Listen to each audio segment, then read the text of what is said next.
Всем привет, дорогие зрители, это торговая группа Цегел. В сегодняшнем ролике мы с вами посетим музей цегел кирпича, который находится в Чехии, в деревне Месяцы. Музей цегел. Покажем экспонаты, которые тут представлены. Соответственно, мы не с пустыми руками привезли с собой петербургского орла, которого задарим хозяину, расспросим у него о трудностях собирания кирпичей в Чехии и, может, какие-нибудь еще интересные истории. Пошли.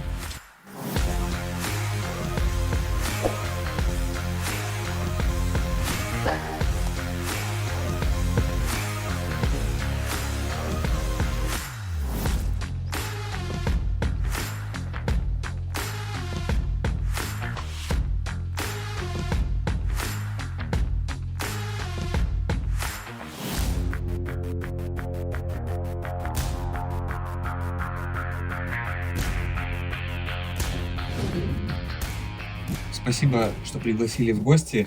Давайте расскажем нашим зрителям вашу историю, как начинался ваш путь в коллекционировании кирпича. С какого года вы собираете кирпич? Расскажите нам. Takže 5 let sbírám cihly. Líbilo se mi s mojí ženou, když jsme jezdili do sklípků, kde měli víno a ty závodili, kdo bude mít lepší vyzdobený sklep. Takže tam jsem viděl prostě různý ty znaky, tak jsem se rozhodl, že jich seberu 100 a že uděláme sobě sklípek v Ivančicích na chalupu. Moriky jako, co má jako chalupu. No a když jsme udělali sklípek, tak jsem řekl, tak ještě 100 a udělal jsem první regál. Pak jsem udělal druhý regál, třetí a čtvrtý. No a to mám, dneska vlastně mám 4 tady regály a dva velký a jeden malý na Moravě na chlupě. No je z toho 1450 cihel za necelých 5 let. Takže tak asi. Ну, великая коллекция. Расскажите,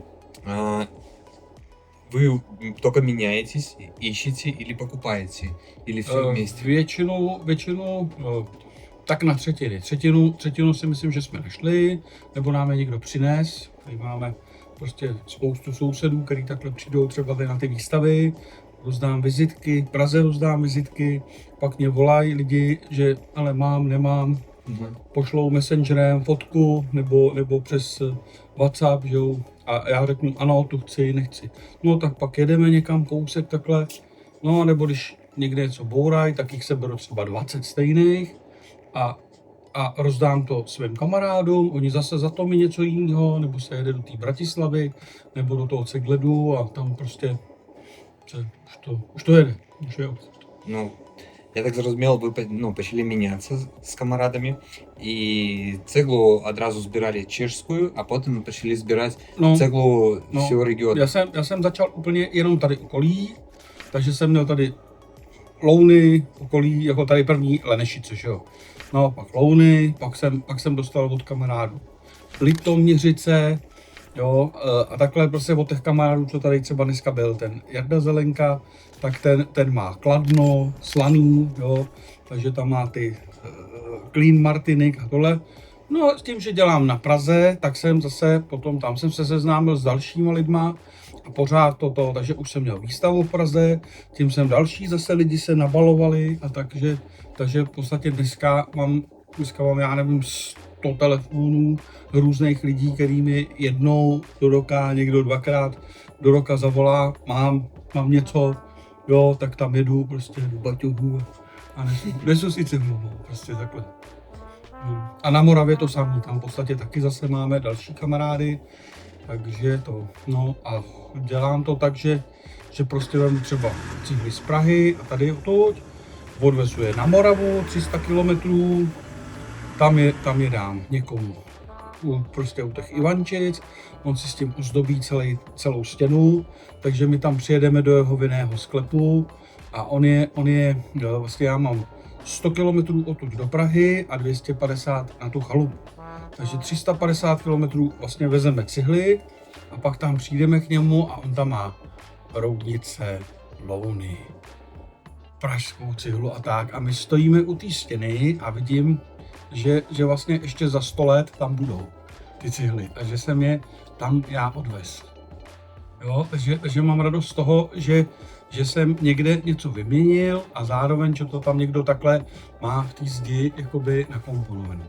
A oni zase tam přijdou ty místní a koukají takhle na to, protože takový cihly nemají, protože jim je nikdo nepřiveze. No, takže tam mám v podstatě 2 kamarády, jednoho má Modika, jednoho já.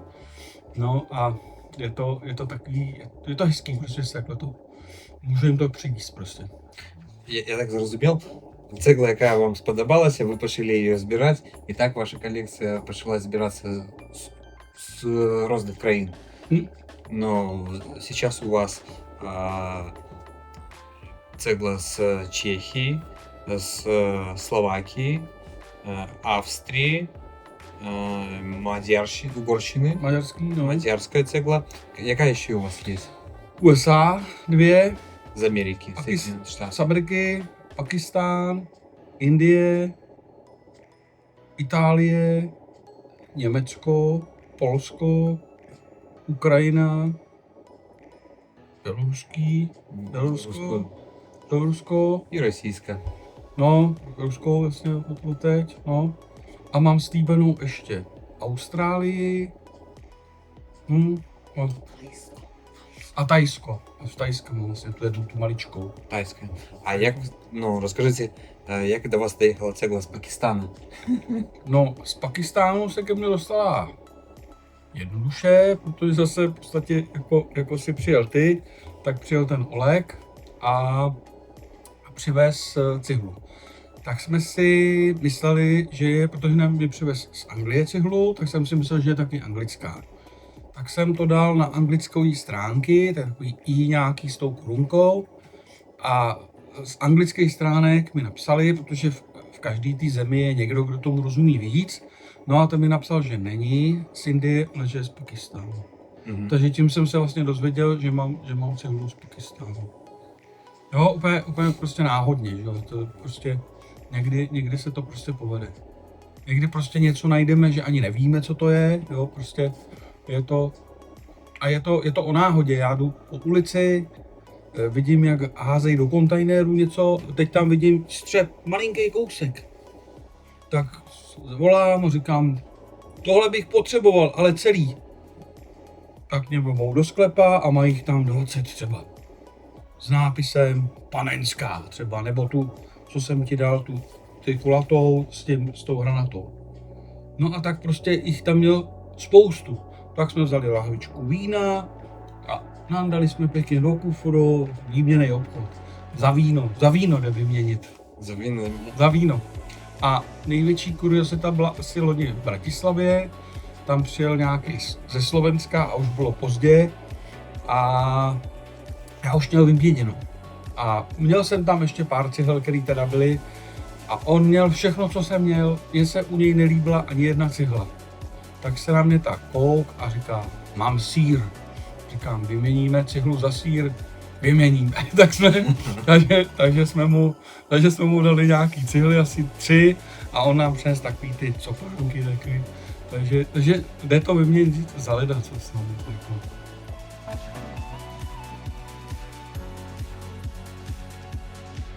Tohle jsou cihly od nás z vesnice, kterými jsem jako začal. To je zakladatel cihlářské rodiny Bedřich-Glázer, jeho syn František a Adolf. Tohle k ním nepatří, to byli bratranci, kteří byli z Loun, což je okresní město vzdálené zhruba 5 kilometrů. Potom je ještě z naší obce tady Josef Heiler, ale to byl sedlák, který si pálil pouze pro svoji potřebu. To nebyl cihlář, neměl jenom pro sebe. Tak je z toho v podstatě ten dům hned vedle a ještě 2 nebo 3 stodoly ve vsi. Nějak nic nedělal. No, pak tady mám sekci, která je z Chomutova. Chomutov je město. Chomutov. Město. Město Chomutov, já nevím, 20 km odtud. Pak tady mám pár cihel z Brna. Adam Čapka. Je to Brno? Brno. A kde Brno? Svatotomášská cihelna, Wenzel Sponder. O tak od Brno. Mořice, tak. Friedl, Ferenc Ernest, Aleš Ilek, Gottlieb Kohn, Němeček František. Tak to je Brno. Pak je tady Rider, to je Trnava, Reiner teda. To patří vlastně tahle a dvě tady ty nápisovka. Reiner je Trnava, Slovensko. Slovenská. No. А здесь лицо Иисуса, так? To je Kristus, no. Ano, Иисус. Hlava Kristusa. А литра П? P je Štros, rytíř Štros, to je Praha. To mám tamhle. Правда? Štrosova cihelna.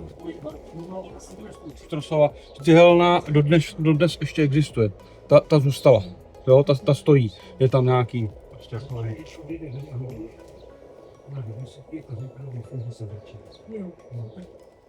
No, pak tady mám.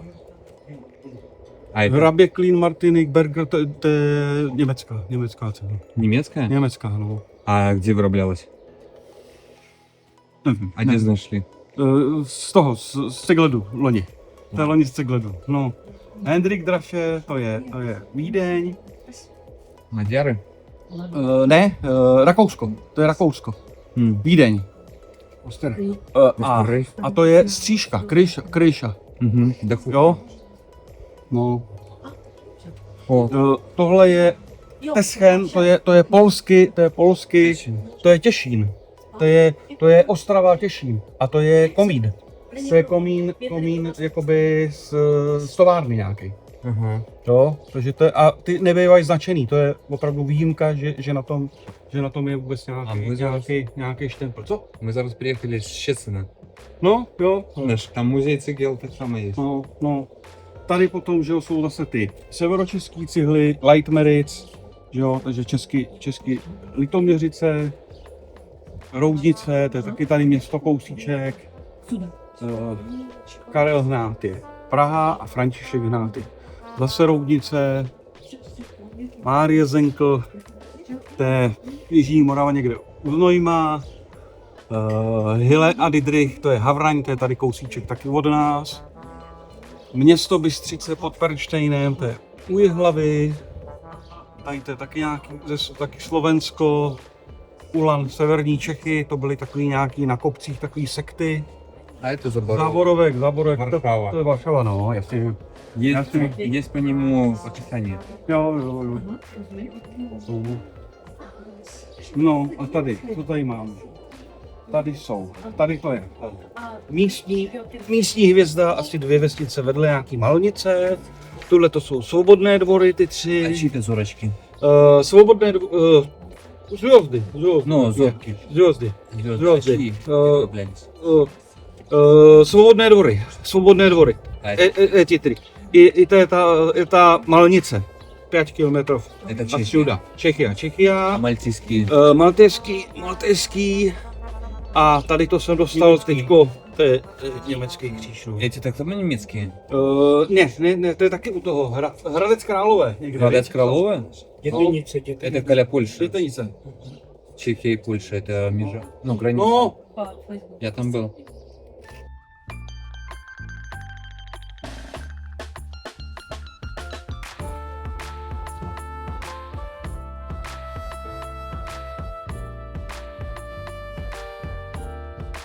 Расскажите вашу самую такую цікавую историю, интересную. Как самый тяжелый случай, как вам попало кирпич, цегла, самое тяжелое, как вы достали или обменялись, ну, то, что... jo, nejtěžší. Jako, bylo nejtěžší. Nejtěžší, tak. Jo, no, tak nejtěžší, ano, nejtěžší cihla. Kamarád mi zavolal, že opravují Masarykovo nádraží v Praze a že tam v kontejneru jsou cihly. Tak jak mám spoustu od z té rodiny Hergetů, jo, těch mám prostě asi 18 za těch 250 let nebo to. Takže jsme tam s Monikou jeli tramvají, no, krz plot s batohama, krz plot jsem koukal, že tam jsou ty cihly, tak jsem si našel díru v plotě, vlez jsem tam a najednou přijela policie a chtěli mě zatknout, že jsem ukradl cihly v kontejneru. 2 mladí policisti, asi tvýho věku, 30 let třeba, víc jim nebylo, A pořád jako říkali, musíme, kolik to stojí? A já říkám, 5 korun jedna. No ale to je něčí majetek. Já říkám, není to ničí majetek. Oni to bylo v neděli. Já říkám, oni to v pondělí vemou, vysypou to na skládku a budou platit za to, že to odvezou. To je odpad, to nemá hodnotu. Ne, to je cihla, to je ukradený. No a tak asi 10 minut ta tam už brečela, že jo, tohleto, že mě odvezou. No a pak jsme to nějak vysvětlili a pustili mě, ale nechali mě vzít, měl jsem 4 připravený a nechali mě vzít 2 jenom. Tak jsem si 2 vzal, počkal jsem, až odjedou, oběh jsem dům a ty druhý 2 jsem si ještě sebral stejně. Už mám být zavřený, tak ať mám 4, abych měl pro kamarády, že jo. No, protože první cihla je vždycky mě, druhá cihla je nejlepšímu kamarádovi, třetí je dalšímu a takhle. A když prostě třeba někam přijdu a něco najdu, tak ty kamarády obvolám. Máš tohle? Nemám. No tak musíš znova. Takže 3x, 4x a neseme jí třeba půl kilometru. Teď jsme byli na skládce, kterou jsme celou takhle obcházeli. Vůbec 2metrový plot, osnatý drát a říkám, tam se nedostanu.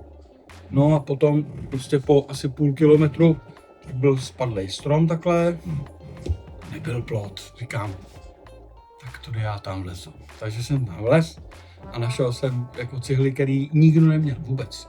Z toho mám největší radost, když najdu něco, co vůbec nikdo nemal. Jo, že jsme našli nějaký prostě cihly a tam Gottlieb Kohn, Brno. Jo, tady už tak ukážu ráno. A kouzelný bylo, že týden na to mě zavolal jiný známý, měl knížku a v té knize z roku 1937, takže těsně před druhou válkou, tak byla tahle cihla přesně Gottlieb Kohn Brno a byla to novinka úplně, že ji začali dělat ten rok. Jo. Takže já jsem ji v sobotu našel, ale já nevím, ve čtvrtek za týden jsem měl jako úplně přesně z jaký je doby. Tam přesně bylo, že to je teď novinka, jako že se dělá.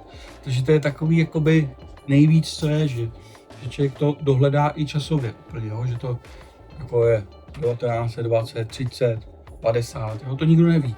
A když to pak takhle někde je, tak je to prostě ten nejvíc, prostě to takhle nejde.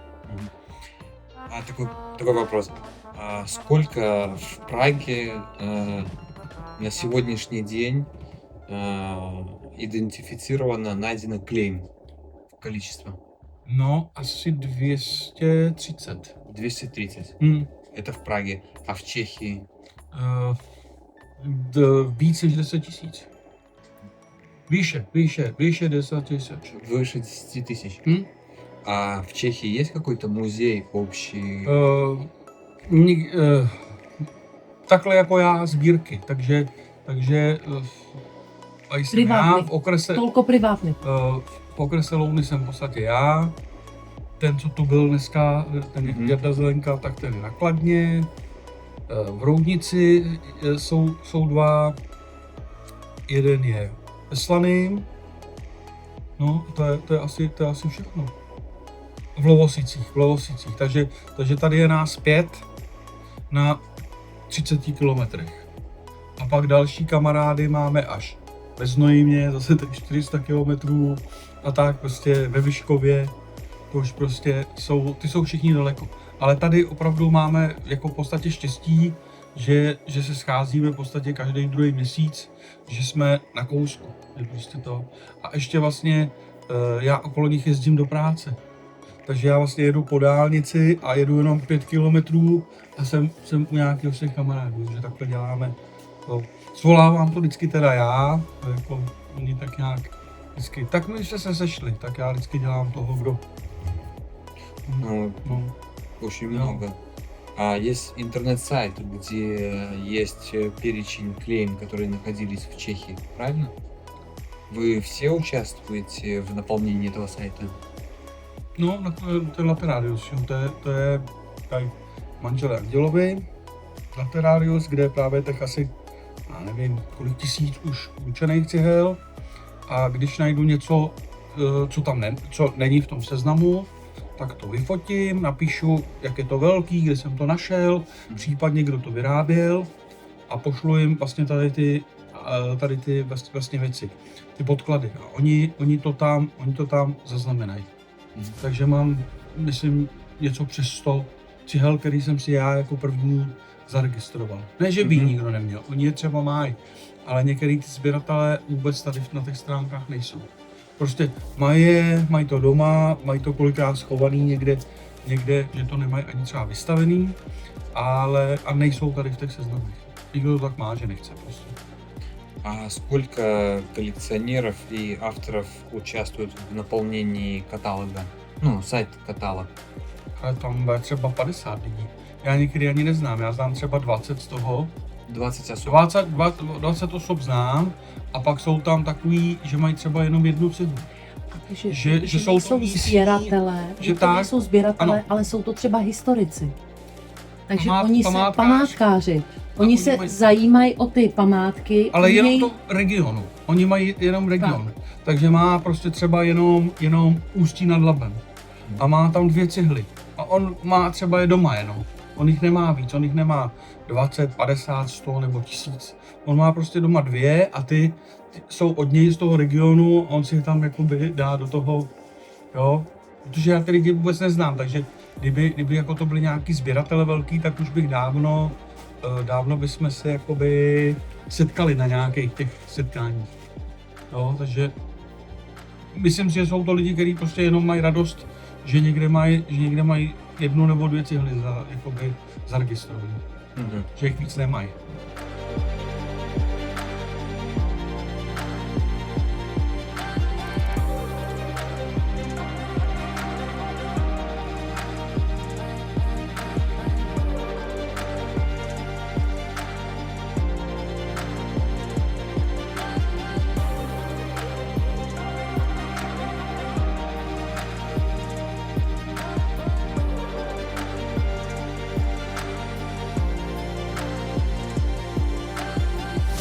Galanta, slovenská.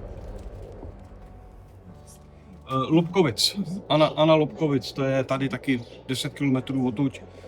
Já nevím, Roudnice, Mělník a tady ty, oni měli hodně, že jo, těch panství. No, Kulurne do Mansfeld, to byl velký šlechtic taky. Jsou tady ty 2. Это чья цегла? Tohle to nevíme vůbec, to je takový, vždycky se to někde objeví na těch burzách, ale nevíme. Чешска? Ale fakt nevíme. А где же нашли? Taky na burze, prostě někdo mi přines na Slovensko nebo to. Boris Fischer. Boris Fischer. Sonnenstein. To je Olomouc. Tady to je Polna, Ujhlavy, Kýnských erb. Это чешские? Ty jsou český, tady ty všechny. Вот тут так само стенд, все чешское. Tady český jsou, tady skoro všechno. Tady nejsou český, akorát tuhle ty, v podstatě si myslím. Ty jsou cizí a tady ty Slinger. A jinak tady to v podstatě všechno bude, to jsou všechno český čeho. Jo, tady bych neviděl. Jo.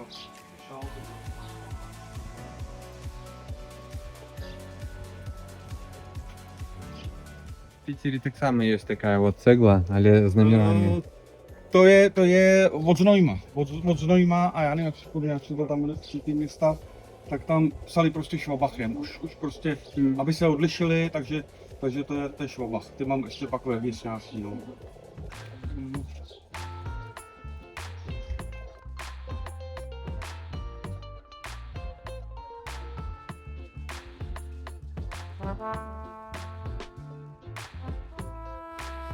Tu je stav a dělali je v Žatci, Žabce это Žatec, Čechy. to je tady asi 20 km. Svobodný dvory, Brno, prostě jich spoustu, no, dělali jich prostě spoustu toho.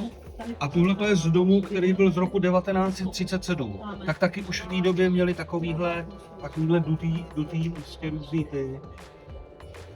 No.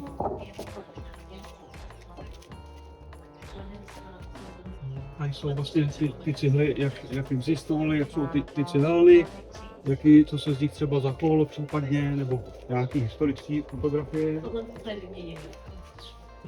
Tak, tady mám pár tašek. Tady je zajímavá, tuhleta je 3 jazykama. Česky, maďarsky a německy. Protože to jsou Чешский, мадярский...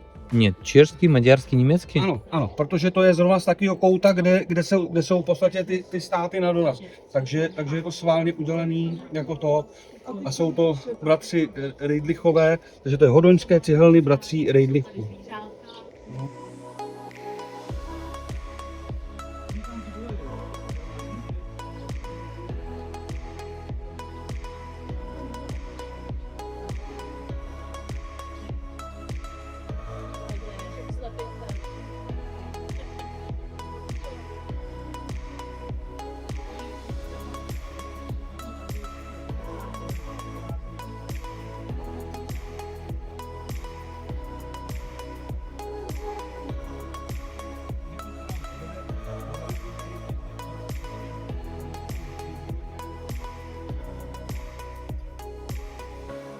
To je z pevnosti v Terezíně, Karls König Festung, královsko-císařská pevnost.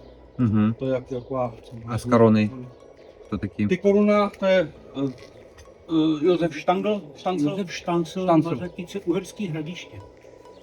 Ten měl prostě jenom hezký ten, nebyl žádný, vypadal sice, že má krásnou cihlu, ale šlechtic to nebyl žádný. Hugo Reiser, Praha. Hugo Рейсер, а он не... Hugo. Hugo. А имя немецкое, нет? Ne, já si myslím, německý žid bych to tak viděl. Немецкий жид. No, asi tak. Выраблял цеглу в Праге. Oni většinu cihelen měli...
Так, а это что за цегла?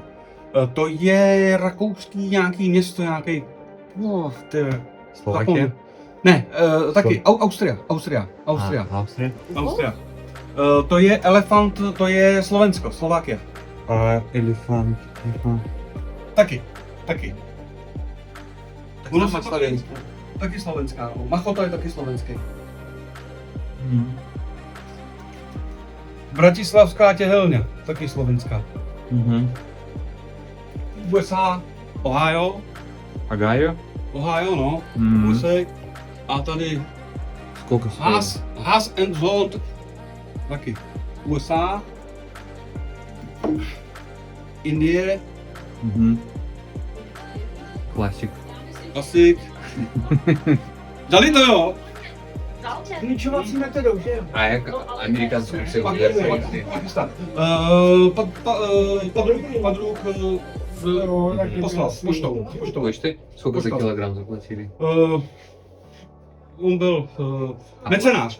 On mecenáš. А, Ničeho, меценат. ničeho. Вы участвуете в выставке в Венгрии.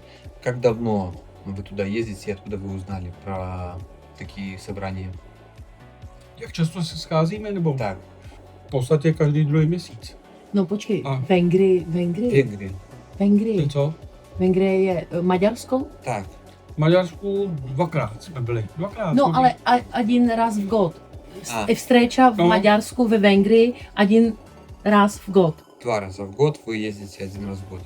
No, jezdíme loni jsme byli i v Bratislavě jako na Slovensku, i jsme byli v tom Mošonu v Maďarsku. Ale letos do Cegledu se nám nechtělo, tak jsme byli jenom v Bratislavě, že to je blíž, nechceme prostě daleko Ну, jezdit. так ближе. Я вас разумею. Tak u nás je to všechno, kam dojede Monika, já spím, já řídím a klimbám u toho, já furt spím. А сборы в Венгрии, я так понимаю, самые крупные. В Братиславе сбор, он меньше людей собирает. Tam je míň, tam je v Bratislavě 20-25 se nás sejde. Letos třeba tam vůbec nebyl nikdo z Rakouska, já nevím, 3-4 Maďaři a jenom Slováci. A z Čech jsme byli 2, já a paní Němcová. А в Чехии сборы проводятся? Vůbec, zkoušelo se to, ale my máme rekord, že se nás sejde 6. A děláme to ještě tak, že já vždycky pozvu někoho. Takže prostě jsme byli takhle tady vlastně z té grupy a jednou k nám přijel ten Oleg, že jo, z toho Polska, z těch Katovic nebo kde to bydlí? Nebo z Vroclavy. Potom k nám přijel z Hradce Králové zase kamarád, jo. A jako vždycky někoho se snažíme pozvat, no seš tam.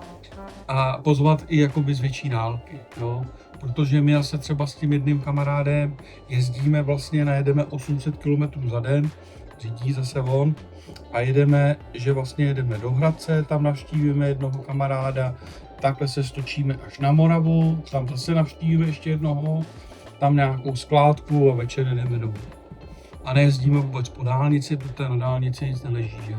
Jezdíme tam vesnicema a když něco vidíme, tam prostě na té Moravě to bývá, že opravdu u těch domů mývají prostě hromádky s cihlama a zazvoníme, to nám něco dají nebo prodají nebo tak.